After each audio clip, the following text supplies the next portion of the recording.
All right, welcome to the Push and Taste Radio. It's your host, Ogee Money. You know what it is. We push the culture forward. And anytime I say this, you know something special, right? So this is a bucket list moment.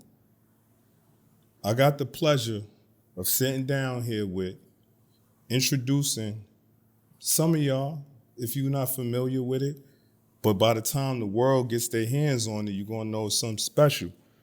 I'm talking about GREA8GAWD. Peace, gang. Peace. What's going on, my brother? Oh, man, everything is everything, man. I've been hearing about this podcast. I said they've been talking about how sharp that you are with the questions. I'm ready to get to it, man. I'm happy to be here, man. Look, I appreciate that. This ain't even a pod. This is the radio, though, because you know why? We play your music. Right. We support it. We different. Yeah. You know? But it's sharp in here. Yeah. So let's get to it, right? Right now, in this era, and they classify rap, hip-hop in different genres, and people talk about the resurgence of cocaine rap, right? Mm-hmm. And now, my thing about it is it puts certain artists in the category, but when I think of you and how you give it up, right? Mm-hmm. You might have cocaine rap, but GREA8GAWD's music is luxury cocaine rap. You're a specialist. Mm-hmm. I said it's like, if niggas who understand this is like Celine lambskin leather. Right. You understand? Indeed. You feel me? So, and to bring it back, I'm gonna tell you how serious it was. Like, I had to pull up to the show because I wanted to see GREA8GAWD perform. I pulled up to the show, Kingsland, seen him. Shout out to Sal. Sal Pacino's my guys. We locked in, Sal. And I knew it was something because you were so poised in the cut, chilling. I'm like, I'm paying attention to 100 artists going up there. Shout out to everybody that was at the show and whatnot. But I said, yo, he's so focused. He gonna go up there and destroy this shit. And when Work All Day came on, it was over. Nah, it was bananas. That was a crazy show, man. You know what's so crazy about that particular show is that I was nervous, son. Like I usually, sometime I get, a little edgy, but for some reason that night, I was extra nervous. I found myself listening on my phone, like, damn, I can't remember that. What bar come after that? And I don't know what it was. It might have been so much weed in the air because I don't smoke. Yeah. But something had me a little, you know what I'm saying? A little nervous. That night in particular, it was crazy. But, we went up there and delivered. I mean, you tell me if it was delivered, You know I got the footage. I'm one of them niggas who's in the front with the phone. Yeah, singing all the words. God, get them. That's what was it. I was there for that. Like, I'm a fan of the culture. You know what I'm saying? And the whole night I'm talking to my man. I'm like, yo, people. I said, he focused, bro. I said, he in the cut. He paying attention. And there was some talented rappers there and whatever. But I said, this ain't that. Wait till he get on the stage. And everybody understood what they came to see, bro. Right. That's what it was, man. But let's step it back, man. I wanted to ask you, like, how's your son doing? Oh, man. First of all, thank you for asking me that because that's something that, of course, is very, dear to me. And for you to even ask that, I appreciate that first and foremost. For real. He doing well, man. He facing 41 to life right now. So, it's a tough space that he in, and that, me being his father and being there his whole life and trying to implement and guide him the right way, it's extra hurtful for me to have to, go through what go through that with him because, he only 18, he turned 18 in jail. So, I'm just trying to give him the knowledge, man, and tell him how to bid, because I know they're not going to hit him with all of the attempted murders that on the police. He was walking and he thought that the other guys was coming to get him, and you understand. So it's a hard situation. But I've been just trying to guide him and tell him to strengthen his iman and get his stay in that Quran or the Bible, whatever you choose, and talk to the Lord and stay out the jail politics. So that he can do his little, hopefully, inshallah, he do like 3-4 years for the gun charge and because he definitely didn't know who was in the car, you know. Yeah. So. Yeah. But yeah, he doing better, man. I appreciate that though. God. I had to ask that. And you know, anytime I sit with artists or whatnot, and I'm thinking, for me as a man, it's important to ask about somebody's family. That's right. Because too many niggas, they'll ask you, they'll talk about anything in life, but then when the last time you ask, yo, how your aunt doing? How your grandma? That's honorable men. Nah, indeed, right? Indeed. And choir in the church, right? When I heard that song and you talking about just your son and him not being here, you let the world know already how you feeling. So I'm like, at that moment, that's when one of the moments I was like, yo, right now, this is like my favorite rapper. Yeah, that was a dope joint, man. That was a feature. You know, my god brother Sif from the Cloth. Shout out to whole Rochester. You know, he hit me and was asking me to do a verse, and I'm like, all right, send me something. He sent me that. It was like, you know, I'm one of them guys that when they come to doing verses, I really don't like doing them too tough. I really don't like, you know, like you can see on Snow Day, really ain't nobody on there. Yeah. And even on the new project, it's not a lot of collaborative, you know, efforts on there. But he sent me that one, and I was like, oh man, it took me there automatically. If it catch me in the first 5-6 seconds, and the only thing I could think about was my baby boy, you know. So yeah. And we're gonna get into that because that's one of the things that I love about your craft. Outside of the wittiness and you know, people right now, they're gonna pay attention. You got the mask on and you do the coke, but you a storyteller. The stories, super vivid. And my favorite rapper, my favorite artists are always amazing storytellers. Right. You know, so I've been saying this, even when I talk about, you know, people say the top 5 and they best, but for me, if someone is in constant rotation in your life, then they automatically got to be something to you. And I listen to your music every day, God. Nah, I appreciate it. So tell me this. Why did you choose to come on the scene the way you did now in rapping? Because I've heard you say it before, like, I'm not doing this shit for no money. Right. I'm doing this shit because I love the game. Right. So, you know, the resurgence was just, man, I gotta show them I'm better, son. You understand? I be tired of hearing these cats talking this 30 bricks and 100 birds and this and that and misguiding the young guys, and you know, cause the young cats is listening. Like my son grew up off of YouTube, bro. So I felt like, first of all, I was better than them. Second of all, y'all not really telling the story the way it need to be told because you're only telling the pros and you're not telling the cons. So in life, it's the pros and the cons, and if you don't give them both, then you wrong for that. Because you got these young guys thinking that they can go from an 8-ball and then they might get a yacht next week and a Porsche, and you forgot to tell them that, you know, you might have to hurt somebody. You have to in order to be successful in that game, you have to be willing to hurt people. Yeah. You better be ready to put that pain in because, and otherwise you're not going to last. Yeah. You know, it's going to be people that's going to try you. It probably isn't somebody that you grew up with in the sandbox that's going to want what you had. You understand? So I had to tell them the treachery, and I got to give them both sides of the story. And I just feel like wasn't nobody giving them the story. We was only being told the fantasy. So I'm like, nah, I really did that at one point in my life. So I got to give them the real. All of that other stuff is, you know, it's all the fluff. I try my hardest to leave the fluff out and not embellish too much. You know, I try to give it to them straight to the vein. So I just felt it was necessary that I go in and let the people know, like, nah, something different. And nah, it wasn't for the money. That's why I'm still doing it. Like, if I never got a deal or never get one, I'ma still give him the music. Yeah. Regardless to whom or what, I'm gonna give him. I'm gonna drop the music. It comes from a better space because there ain't no pressure on nobody. You doing what's natural and free and not worrying about. Right. I've heard you said it before. Niggas rapping to keep their shack. Yeah. You know what I'm saying? Try to keep their little shack and shit, right? Try to keep their shack payment up. Right? You know what I'm saying? Yeah, so God. It's about the sport, and when you passionate and you love it and you good at it, what can you do but do it? You might as well keep. Yeah, I'm gonna do it to the death, man. I ain't gonna lie. And I got so much artillery, man. I got hard drives and drives of records. Man. I'm one of them guys that wake up and probably did 2 or 3 records before noon, you know? every day I'm doing 3 or 4 records. Even when I was, when I was concentrating on movies and doing other things, I still was making records. So, if y'all love what y'all hear, it's gonna be, stay tuned. It's gonna be a lot of it. Look, man, for the listeners and the people watching, they see the mask, but let me bring it back for them, right? Talk about the start, God. Like, I know.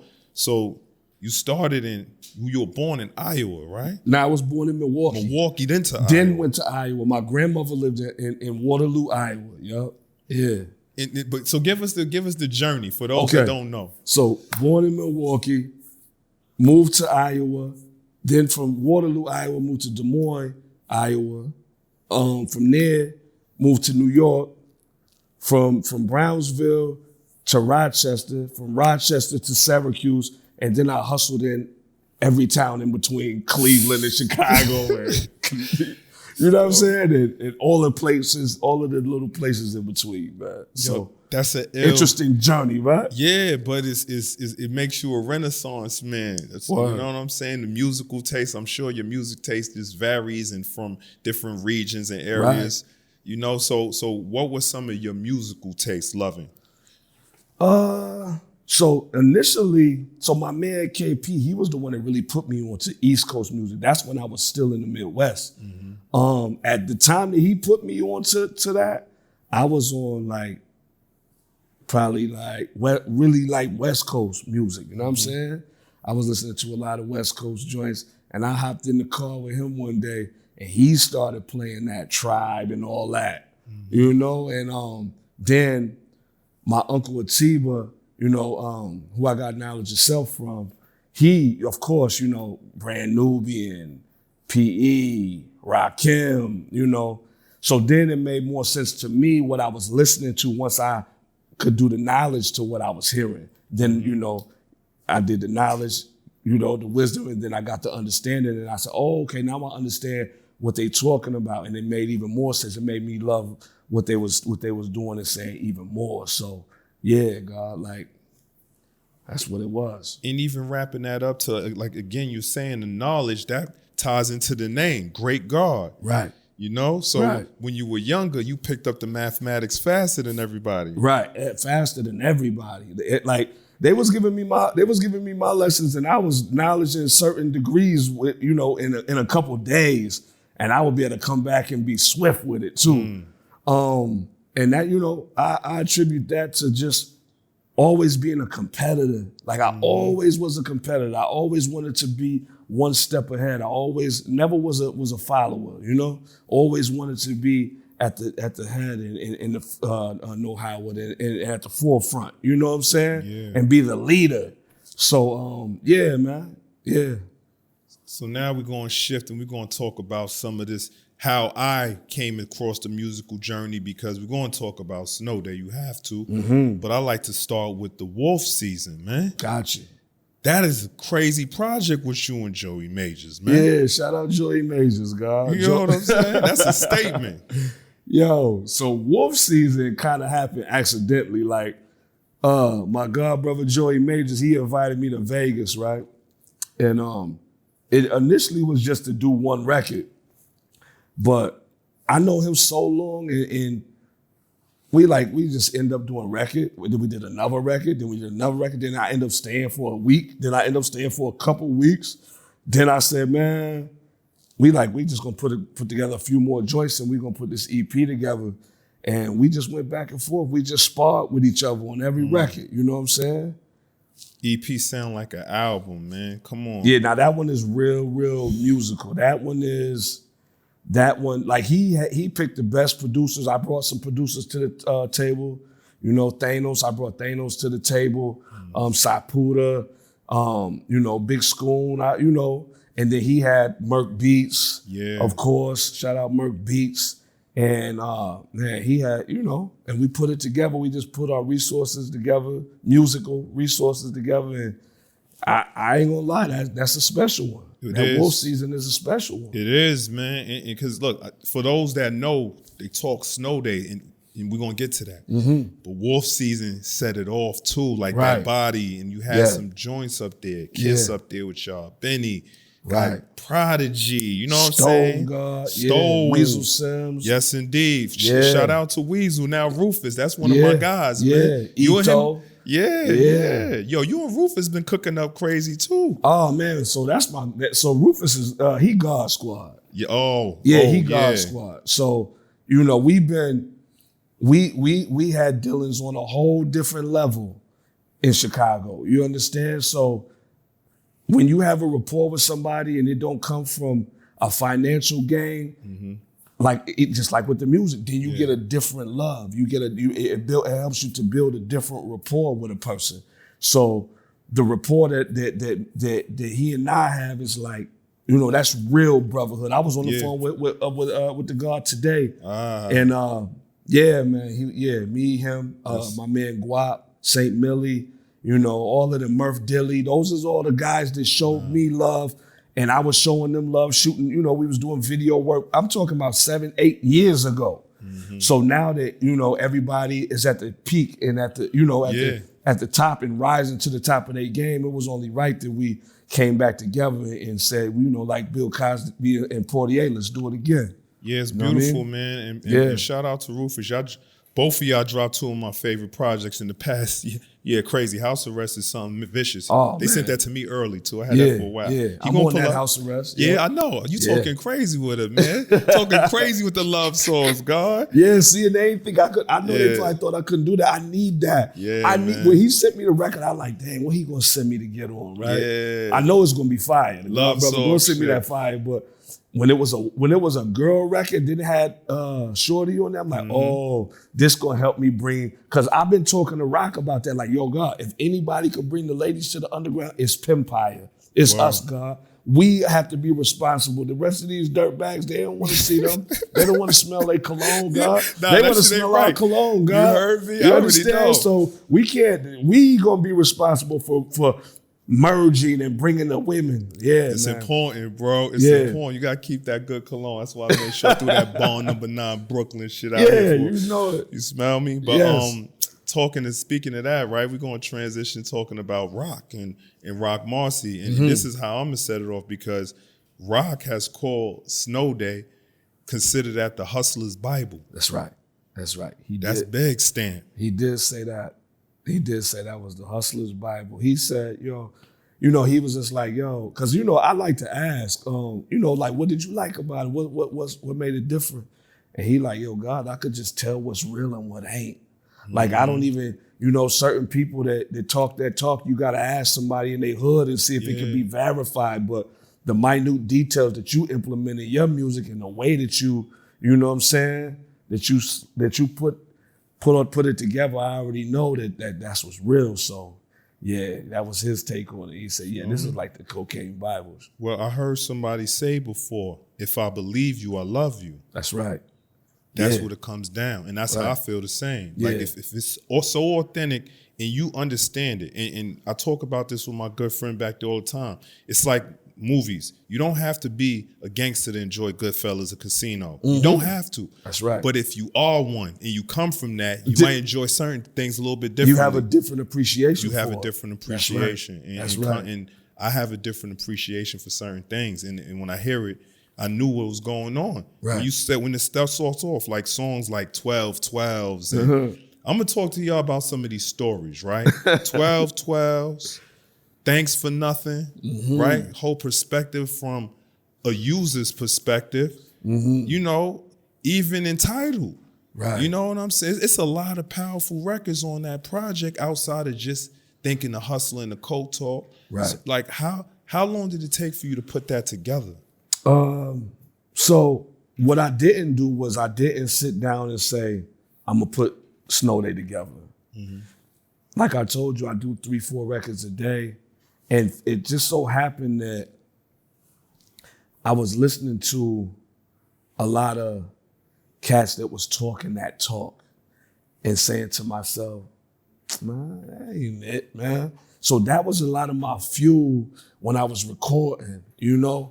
But you know, I did that project in a week's time, like probably 2 weeks tops. I did that whole project, the whole Snow Day. And it was, like I said, it was just me wanting to show off and just really paint a picture. Like when I write my records, I'm writing the records because I know that I'm going to shoot the video. I already know what the video going to look like as I'm writing it. So I'm erasing. Yeah, I still write on paper. Mm-hmm. Nah, that ain't it. Hit record, hit the delete. Nah, that ain't it. Changing certain bars just so that the details is right and it's right and exact. And Hell Rail put the battery in my back one day, God. Like, cause that summer, I had finally started to get, the little bit of acknowledgement that I had been longing for. So I was doing a lot of features. And Rail called me one day, shout out to Hell Rail, and he was like, yo, God, bro, what you scared to put your own project out? Like, put your shit out, son. I don't want to hear nobody else's records, bro. I don't want to hear you on nobody else's records. I just want to hear you. And that day, I gathered the songs that I knew I wanted to put on Snow Day, and I gave them to Merc Beats.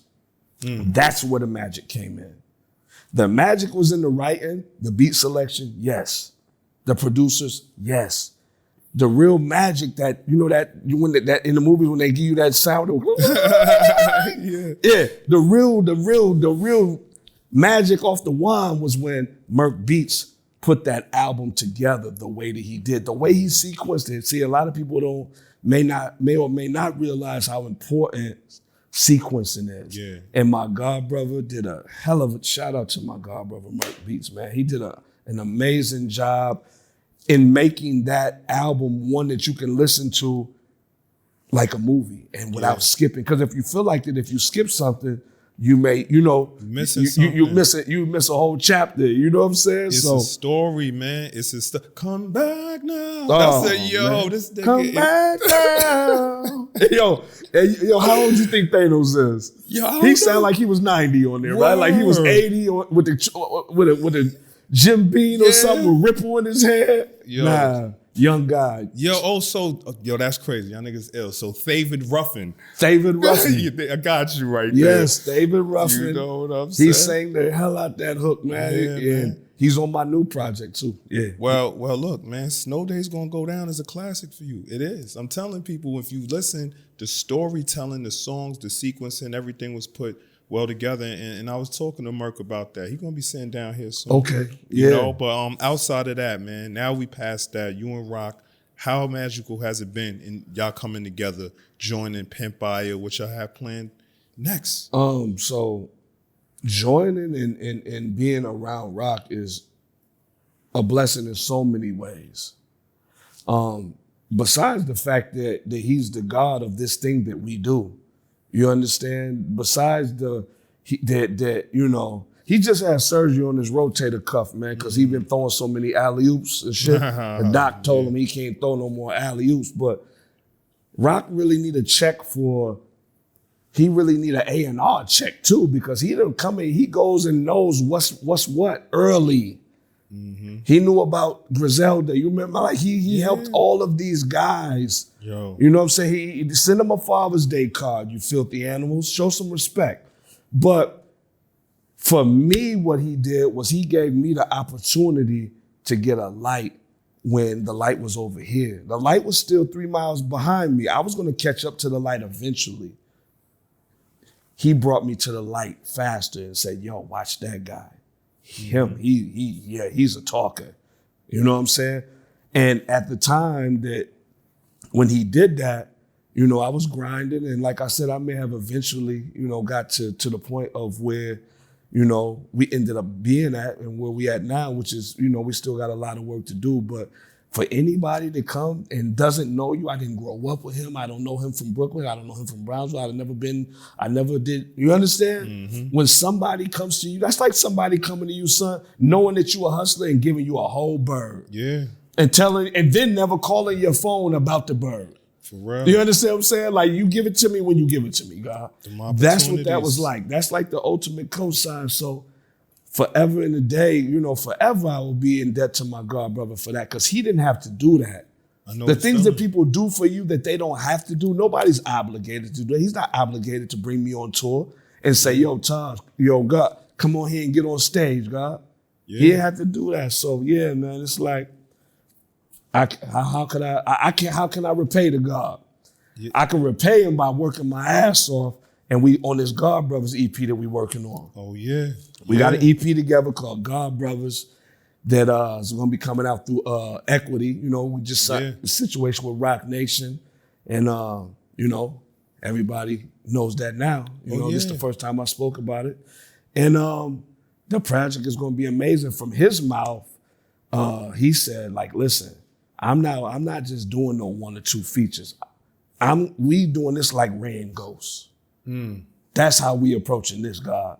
So, you know, he's very, very, very, very meticulous with his writing. He's very structured line for line. I can't wait to get the verses back.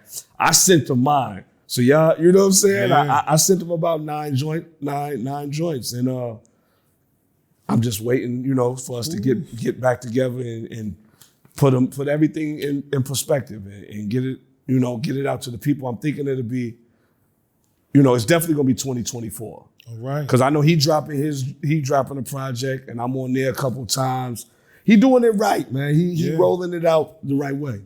Yo, congratulations on that. Y'all heard it first now, man. The Great God, Equity, Pimp by Roc Nation. Yes. Some scary shit going on. And I totally understand that feeling about opportunity when somebody just shines light. Because my brother back here, the reason I'm sitting here next to you is because of an opportunity. Exactly. He wants me to shine. And you shining. Shining like a motherfucker. You shining. Like a motherfucker, you know? Right. But outside of that, man, I know the Great God, Roc Marci, but let's also talk about the God Brothers. You saying K-Dot, the team you bringing with you. Shout out K-Dot. Shout out the whole Brownsville, man. So K-Dot is somebody that I've known forever.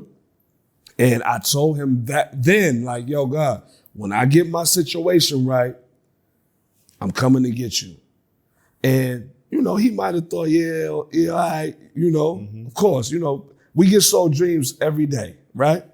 So when I got my situation right, I said, nah, I got to go get the God. Him, Sammy Jesus, you know what I'm saying? William Bostic, Just One. Sammy Jesus is one of them guys, man. If you haven't heard him, go to the On the Radar freestyle and look up Sammy Jesus, Jesus with a G, and you will understand what I'm talking about. The boy is incredible, man. My man, Great One from Connecticut, Hartford Poe. You know, we got an amazing team, man. I even have a young lady that's out of Cleveland, Ohio, that we're gonna do a vinyl on, and it's gonna be a poetry joint though. And you have to consume it. The only way you can consume this message is on vinyl. That's the only way it's gonna sound right. That's the only way it's gonna resonate is if you can hear the needle hit the vinyl and crackle a little bit. You understand? Come on, God. So, you know, we in that regard, in that respect, we, you know, that's something that I don't think that, you know, we're doing something different, you know? We got rap artists, we got vinyl, we got, poetry, producers, you know, the God Brothers. So, you know, God Squad Records is going to be a force to reckon with in itself, you know? And I'm glad you mentioned that because, again, the marketing strategy, I've heard you talk about different things, but it wouldn't be right if we didn't touch on the fact that not only did you put out Snow Day That Way, you sold bricks. Legal bricks. I was running around Brownsville. I was running around the whole Brooklyn with 70 bricks in the trunk. When I got done, I probably had 20. I sold 50 birds in a day. $100 a brick. You had to first of all, you had to crack the seal. You had to get your ox, open the brick. When you fold it back to test the work, that's where the hard drive was at. So, you know, but that comes from, you know where it comes from. Yeah. Yo, God, you an ill one, brother. And this is definitely one of my favorite interviews, man. Everything I expected. And we're going to do this again. I hope we can do this many more times. Of course, inshallah. We'll do it, You know? Right before the album come out, you know, I got an EP that's coming out through Rough Nation. Shout out Chris Schwartz, Mike Rain, you know what I'm saying? Ren, Sal, They've been working very hard to, to get the project all the way right. We actually gonna push it back a little bit, to make sure that it's all the way right and rolled out and marketed correctly. So that's on its way. So in the in between time, I'm gonna give them a trifecta or something, a little 3-piece, the understanding, just to keep the people engaged. But yeah, man. Yeah. We need that. You need that. Me as a fan, the listeners, I'm telling you, this is special. He's special in what they're doing, and I can't wait to hear that magic you and Roc put together. Oh man, the musical bed on that is so crazy. Like when Roc sent me those records, I said, man, like it sent me directly to the studio. Sometimes I sit on the record and I come back to it. And then I knock it out. Usually take me about 15, 20 minutes to knock out a record, right? When I heard those joints, I did like 5 of them right then and there, just back to back to back to back to back to back. And I ain't gonna lie, man, they special, they different. Yeah. We need that early, like Rufus and them sent it, man. God, we're gonna talk about that sound, but God, let them know how they can get in contact with you. You always communicate. He DMs back, everything, man. Yeah, man. Reach out to me, man. Even if you want to say, man, switch your mask, whatever you want to say, man. GREA, the number 8, GAWD, Great God on everything, every platform.